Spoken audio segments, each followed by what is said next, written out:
안녕하세요. 기갑소녀입니다. 얼마 전에 유로 사토리라는 행사가 있었어요. 프랑스에서 2년마다 짝수해에만 열리는 세계적인 무기 전시회죠. 이곳에서 사람들의 눈을 확 끄는 신무기가 발표됐는데 독일의 라인 메탈사가 내놓은 KF-51 판터 전차예요.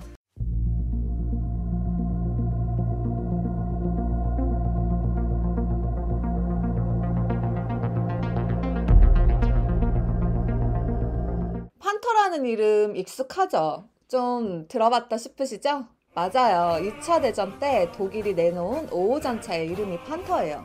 내구성과 장고장의 문제점은 있었지만 기술적으로는 제일 완성형에 가까웠다는 평가를 받았는데 그 이름을 그대로 물려받은 전차가 21세기에 등장한 거죠. 우리가 KF-51에서 가장 주목해야 할 점은 130mm 주포를 장착했다는 거예요. 이제까지 세계의 거의 모든 전차가 120mm 주포를 쓰고 있었는데 구경을 10mm 키운 더 센 대포를 탑재한 거죠. 근데 사실 이 130mm 주포는 이번에 새롭게 개발된 게 아니죠. 2016년 유로 사토리에서 라인메탈은 이 포만 따로 전시회를 한 적이 있어요. 라인메탈의 주장에 따르면 130mm는 120mm에 비해 관통력이 50% 정도 더 높아요.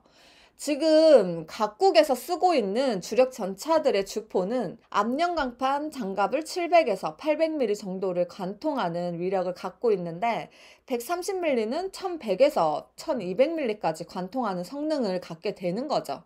라인메탈이 일찍부터 130mm 포를 개발한 데는 두 가지 목적이 있어요.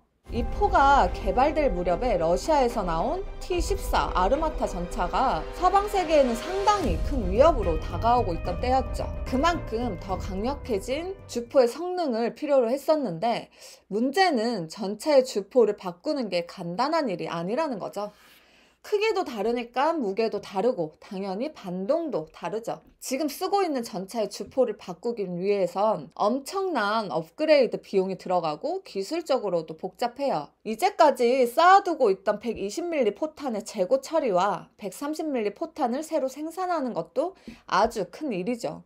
그래서 라인메탈은 이 130mm 포를 프랑스와 독일이 2030년대를 목표로 공동 개발 중인 4세대 전차에 탑재하기 위해 개발된 거죠. 게다가 4세대 전차는 무인 포탑을 설치할 예정이고 라인메탈이 발표한 130mm 포 역시 무인 포탑을 쓸 생각해서 설계됐죠. 이 포를 기존의 전차에 갖다 끼운다고 한들 사람이 이걸 조작해서 쓸 수는 없는 거예요. 라인메탈은 KF-51 판터를 출시하면서 이제까지와는 다르다, 차원이 다른 전차다 이렇게 선전하고 있지만 사실 차체는 그냥 레오파르트를 그대로 쓰고 있죠. 레오파르트2 최신형인 A7V가 전투 중량이 67톤인데 비해서 판터의 무게는 59톤이죠. 똑같은 동력 계통을 쓴다 해도 아주 가볍기 때문에 속도나 거리, 연비에서 이점을 가질 것으로 보여요. 그리고 이번에 포탑을 완전히 새롭게 설계했어요. 신형 포탑은 포와 승무원이 완전히 이렇게 분리되어 있죠. 포탑에 승무원이 들어가기 때문에 무인 포탑은 아니지만 포를 쏘는 것은 완전히 자동으로 이루어지기 때문에 주포 발사의 메커니즘은 무인 포탑에 가까운 거죠. 이렇게 만든 건 미래의 차량을 개량할 때는 완전 자동 무인 포탑으로 갈 수 있는 여지를 남겨두기 위한 걸로 보입니다. 승무원의 수는 최소 3명인데 조종수, 전차장, 포수 이렇게 전차를 운영하는 게 3명이고 드론을 운용하는 승무원 1명이 옵션으로 더 탑승할 수 있다네요. 미래 전장의 주역으로 떠오른 드론을 적극적으로 활용하려고 드론 조종수를 전차에 탑승시킨다는 발상이 상당히 신선해 보이긴 해요. 전차 상부에 히어로 120이라는 무인기를 발사하는 장치를 갖춰서 이걸 통해 정찰을 하고 자살 폭탄처럼 목표물을 타격할 수 있도록 되어 있어요. 최근 대전차 공격의 트렌드가 탑어택 방식이잖아요. 상부 공격으로부터 전차를 보호할 수 있다는데 어떤 장치를 써서 막는다는 건지 구체적으로 나와 있진 않고 트로피 같은 능동 방어 체계가 전차 위로 작동해서 이렇게 위에서 날아오는 대전차 미사일을 차단하는 방식일 거라고 추측하는 거죠. 차체 무게가 가벼워진 만큼 장갑 자체는 레오파르트 2 A7보다 약할 것으로 보이는데, 통합 방어 시스템이라고 해서 대전차 미사일을 교란하는 수동 방어, 날아오는 미사일을 타격해서 막아내는 능동 방어를 모두 채용해서 전차의 생존율을 높이겠다는 계획이에요. 그런데 좀 이상한 건 왜 갑자기 이 KF-51 판터가 유로 사토리에 등장했을까? 그 앞에서 말했잖아요. 프랑스와 독일은 MGCS라는 차세대 전차를 공동 개발 중이라고. 이 차세대 전차로 프랑스는 르클레르 200여 대, 독일은 레오파르트 2 300여 대를 대처하겠다는 계획을 갖고 프로젝트를 추진 중인데, 2025년까지 기술 검증용 차량을 만들고 2035년에는 양산을 하겠다는 타임라인을 갖고 있어요. 이렇게 기술 검증용 차량 출시가 몇 년 안 남은 시점에서 라인메탈이 뜬금없이 판터라는 전차를 내놓은 게 이상한 거죠. 근데 그거 알아요? 유럽의 무기 공동 개발은 뭐 하나 제대로 성공한 역사가 없다는 거. 처음엔 같이 잘해보자, 뭐 아자, 화이팅 하다가 좀 지나면 다 튀어나가고 빠져나가고 난리가 나는 게 유럽 무기 공동 개발이라는 거.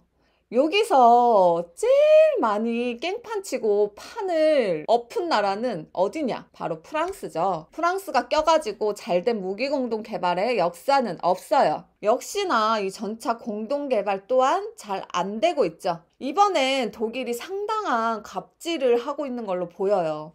전차는 아무래도 프랑스보다는 독일이 한 수 위라 그런가? 원래 이 차세대 전차 사업에는 폴란드와 이탈리아도 참가를 희망했었는데 이 두 나라 모두 프로젝트에 끼지 못했죠. 안 껴줬어.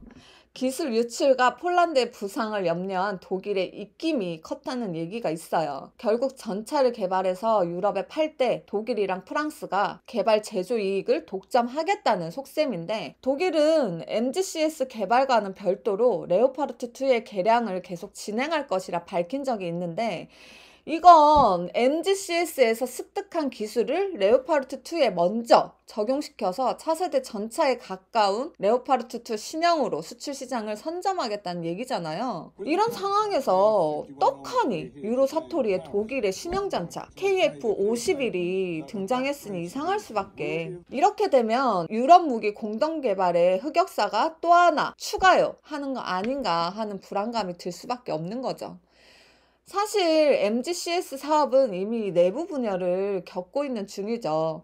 프랑스의 넥스터, 독일의 크라우스 마페이, 라인메탈이 프로젝트에 참여하고 있는데, 크라우스 마페이와 라인메탈은 앙숙 중의 앙숙이죠. MGCS 사업에서 라인메탈은 자신들이 개발한 130mm를 주포로 채용하길 원하는데, 라인메탈이 잘 되는 건 진짜 꼴도 보기 싫다는 크라우스 마페이는 프랑스의 140mm 포를 지지하고 있는 중이에요. 레오파르트 2를 생산하는 회사가 크라우스 마페이다 보니까 이 사업에서 크라우스 마페이의 목소리가 클 수밖에 없고, 라인메탈이 엄청 큰 불만을 느끼고 있던 참이었죠. 이런 상황에 라인메탈이 느닷없이 KF-51 판터를 내놓는다?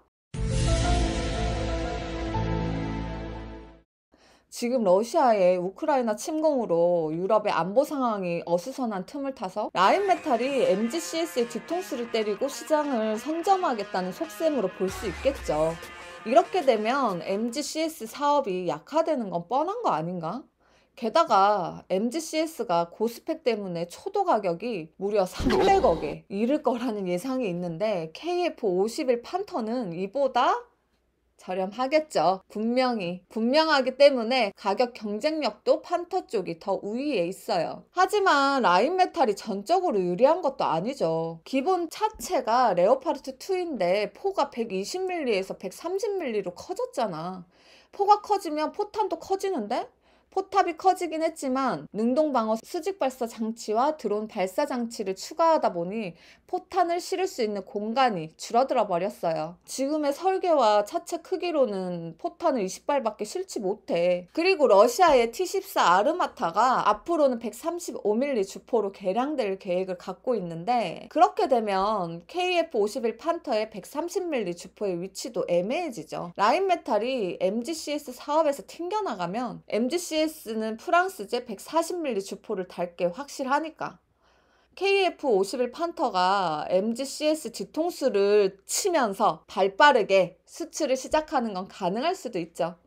그치만 시간이 조금 더 지나서 MGCS가 나오면 KF51은 공격력도 방어력도 좀 애매한 물건이 되어버릴 가능성이 높죠. 우리나라가 유럽에 K2 수출을 하려고 애를 쓰고 있는 이 시점에서 갑자기 나타난 KF51 판터는 분명 우리나라로서도 반갑지만은 않아요. 이 21세기 판터가 그냥 라인메탈의 삽질로 끝날까? 아님 유럽 전차 시장을 뒤바꿀 게임 체인저가 될까? 우리 앞으로 지켜보자고요. On my way.